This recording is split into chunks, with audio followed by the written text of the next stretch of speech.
Hello दोस्तों, मैं विनोद कुमार मिश्रा अपने यूट्यूब में आपका स्वागत करता हूँ। हमारा पहले टॉपिक था कि हमारा समाज विभिन्न जातियों मज़हबों में बटा है और एक दूसरे के ऊपर संदेह की दृष्टि भी रखते हैं। समाज में सौहार्दपूर्ण वातावरण कैसे बने, इस विषय पर एक नया टॉपिक लेकर हम आए हैं कि हम अपने जीवन में मित्रों का चयन कैसे करें। शताब्दियाँ नहीं, सहस्त्राब्दियाँ बीत गई। हमने अपने बच्चों को संस्कार के नाम से कुछ सिखाया था। उसका विश्लेषण करें तो आप पाएंगे कि वो सब भ्रमझाट था। उसको संस्कारों का नाम दिया, जो जितना परंपरागत जीवन शैली अपनाए वो उतना बड़ा संस्कारी पुरुष, वो उतना महान संस्कारी महिला। उसमें हमने कभी ये विचार नहीं किया था कि दिए गए संस्कारों के कारण ही पूरा समाज जाति, मजहबी, धार्मिक, सांप्रदायिक रूप से ईर्ष्या, वैमनस्यता, घृणा, प्रतिस्पर्धा में खड़े हो गए हैं। सभी अपनी अपनी परंपराओं के भ्रमों को सत्य मान बैठे हैं। फ्रायड ने शायद इसीलिए कहा था कि ऐसी कोई संभावना नहीं है जिससे भविष्य में एक आदमी बिना भ्रम के जीवित रह सके। पीढ़ियों द्वारा दी गई बीमारी को लेकर हम पले व बड़े हुए हैं। समाज का हर सदस्य पीढ़ियों से संस्कार नाम की बीमारी से जूझ रहा है।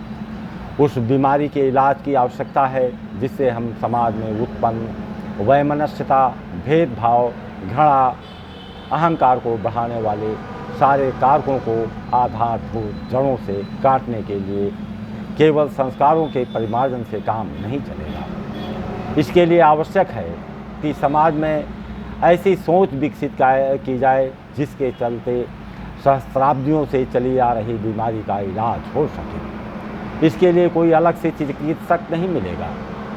यह ऐसी बीमारी है जिसका इलाज आपको स्वयं करना होगा। बहुतोरे होंगे जिन्होंने इलाज खोजा होगा, उस इलाज का प्रयोग अपने ऊपर किया होगा, उन्हें सफलता भी मिली होगी, लेकिन उस इलाज के संप्रेषण हेतु कुछ और सहयोगी तैयार करने होंगे जो इस इलाज का विस्तार कर सके। उसके लिए आवश्यक है कि अपने मित्रों का चयन पारखी दृष्टि से किया जाए।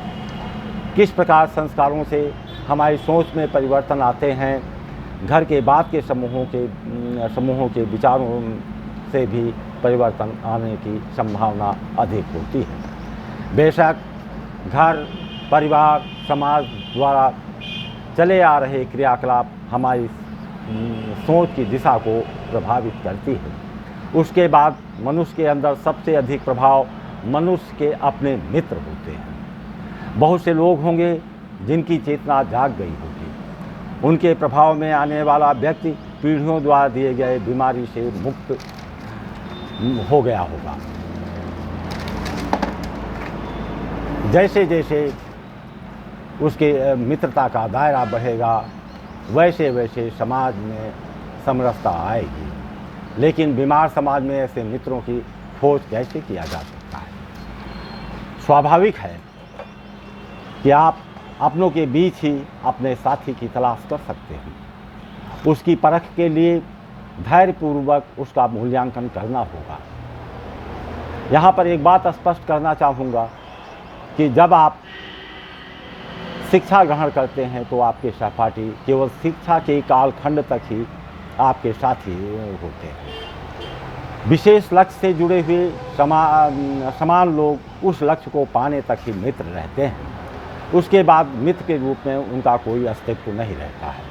हाँ, ये हो सकता है उसी कालखंड में कोई मित्र ऐसा भी हो सकता है जिससे आप भावनात्मक एवं वैचारिक रूप से उसमें और अपने आप में सामंजस्य स्थापित करने की स्थिति पाते हैं। तो ऐसी मित्रता को आगे बढ़ाया जा सकता है। लेकिन मौन तरीके से मित्रों के क्रियाकलापों से सूक्ष्म और पारखी दृष्टि से सतत मूल्यांकन करने की आवश्यकता है, क्योंकि घर के बाद सघन अंधियारे से निकालने का काम एक मित्र ही बेहतर तरीके से कर सकता है। जैसा कि हमने पहले कहा कि हमारे समाज के कटुता का मुख्य कारण संस्कारगत अहंकार, दूसरों के प्रति ईर्ष्या, अपनी श्रेष्ठता, किसी के प्रति हीन भावना का रखना मुख्य कारक रहते हैं। मित्रों के चारित्रिक गुण दोष के परीक्षण करते समय बेहद चौकन्ने रहने की ज़रूरत होती है। अगर आपका मित्र अहंकारी है, अपने को हुई श्रेष्ठ गिनता है, दूसरों के प्रति ईर्ष्या की भावना रखता हो, तो वो स्वयं एक बीमार व्यक्ति है। उसे अपनी बीमारी का ही इलाज नहीं सूझता, तो वो आपको कैसे बीमारी से मुक्त दिला सकता है। ऐसे मित्रों से दूरी बनाए रखने की आवश्यकता है। मित्र बनाने के पहले आर्थिक एवं सामाजिक स्तर की दीवारों को ढाहने की भी ज़रूरत है। हो सकता है कोई ऐसा भी हो जो आर्थिक रूप से कमज़ोर हो, परंतु मानसिक चेतना जागृत हो गई हो, सदियों की बीमारी का इलाज उसके पास हो, राग द्वेष ईर्ष्या से मुक्त हो। ऐसा व्यक्ति आपको इलाज बता सकता है। आपके साथ मानवीय कमजोरियों को दूर करने के साथ साथ चल सकता है।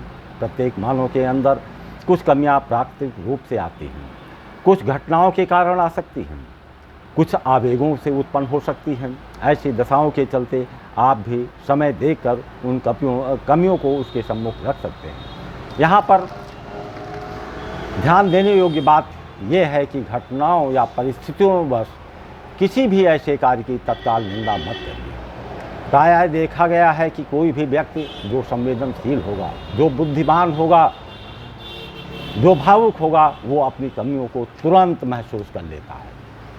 उसकी आत्मा जागृत श्रेणी की होती है। खुद के द्वारा किए गए कार्य से वो स्वयं आत्मज्ञान से भर जाता है। उस समय उसको एक नैतिक समर्थन की ज़रूरत होती है जो आपसे उसे प्राप्त हो सकता है। ऐसे में यदि आप उसके अपराध बोध को जगाने का कार्य करते हैं तो आपका मित्र बिखर सकता है, वो टूट सकता है और आपको अपने मित्र का साथ से हाथ धोना पड़ सकता है। इस बात को कभी मत भूलिए कि किसी भी व्यक्ति को एक या दो ही मित्र मिल पाते हैं। आपके अंदर बहुत सी कमियां हैं तो भी कोई बड़ी घटना नहीं है। अगर आपके अंदर दुर्गुण हैं तब भी कोई बड़ी बात नहीं है, क्योंकि यदि आपको अच्छा मित्र मिल गया है तो वो आपकी कमियों को भी धीरे धीरे रास्ते पर लाएगा, आपके आवेगों को से आपकी रक्षा करेगा। गलतियां करने पर आपसे जो गलतियां होंगी उसका वो नैतिक समर्थन तत्काल करेगा, ताकि आप अपराध बोध से ज़्यादा ग्रसित न हों। आपके चरित्र निर्माण में वही मित्र सबसे ज़्यादा सहायक होगा। गुणों के आधार पर यदि प्रत्येक व्यक्ति मित्रों के चयन में सावधानी बरते तो बेशक एक ईर्ष्या, पाखंड, नफरत से भरे समाज को हम खुशबू से फैला सकते हैं। जय हिंद। आशा है वीडियो हमारी पसंद आई होगी। वीडियो अगर पसंद आई हो तो प्लीज़ लाइक और सब्सक्राइब ज़रूर करें। जय हिंद, जय भारत।